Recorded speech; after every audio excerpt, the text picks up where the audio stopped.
Hi, my name is Steve Kellerman, and this is the first in a series of videos designed to call your attention to a very real problem, and more importantly, what we can do to protect our clients. Welcome to 2014. So here's a question for you.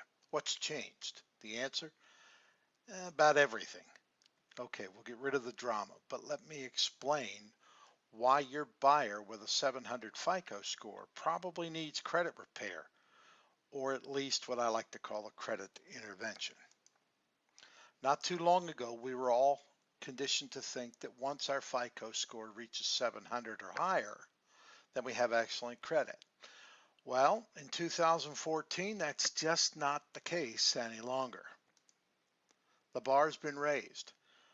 Again, welcome to 2014 and welcome to the new normal. 740 or higher is now considered excellent. To understand why, all we have to do is follow the money. Let's look at how the GSEs, that's Fannie Mae and Freddie Mac, have raised the bar to 740. Many major lenders are anticipating about a 30% reduction in mortgage loan volume in 2014 versus last year. Some are even bracing for a 70% drop. So that begs the question, how will they replace the profits made from all the loans they're not going to originate, the sale of those loans on the secondary market, and the loan servicing of all those missing loans? We already have the answer, and it's been right in front of us the whole time. Welcome to the wonderful world of adjustments. That's Fannie Mae and Freddie Mac, or agency adjustments. A word of caution here. Anytime a lender uses the word adjustments, what they're really saying is they are adjusting how much money is about to flow from our clients' bank accounts into the lender's deep pockets. This chart looks innocuous enough, so let's change the name to what it really is. It's risk-based pricing, and it outlines how the lender will charge our client for the risk of doing their new mortgage loan.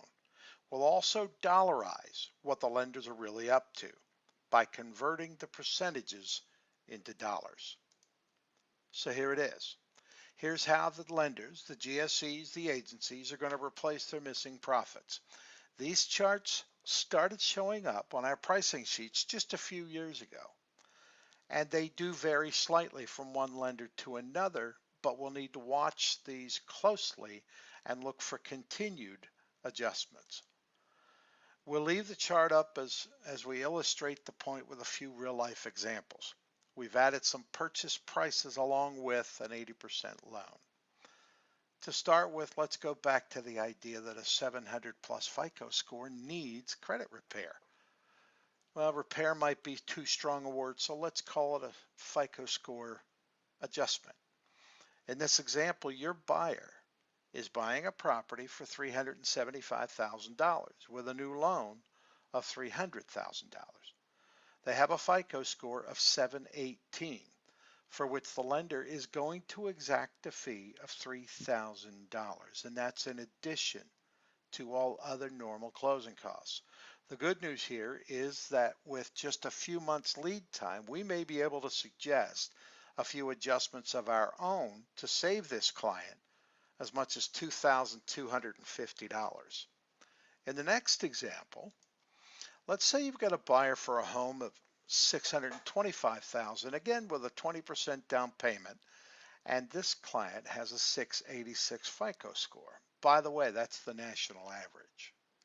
If we get involved early enough to work with your client, say just 2 or 3 months before they make an offer and apply for their mortgage loan, their savings could be in the range of $7,500.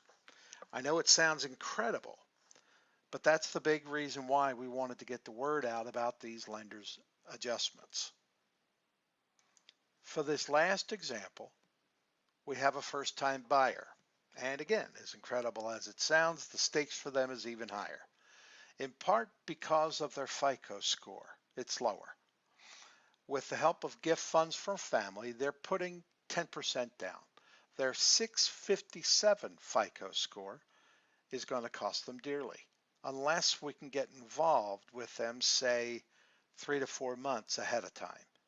If we can, they could save more than $7,700 in risk-based adjustments. And remember, again, that's in addition to all other normal closing costs.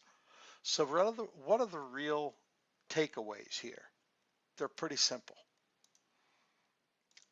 It's all about the adjustments and what we can do to save our clients thousands of dollars. Here's a few keys. Number one, make sure your client only works with a lender who pays attention to these kinds of details. Your client's ability to buy is at risk. Number two, get them pre-approved ASAP. There's no such thing as too early. A client who plans to buy this summer, for instance, needs to sit down with us right now. As I mentioned at the start, this is the first of several videos designed to call attention to a pretty significant threat to your client's ability to buy their new home, let alone the funds they'll have on hand to make that happen. Call or email if we can answer questions or even explain to your client how and why adjustments made early on could really save them thousands of dollars. I hope we talk soon. Bye for now.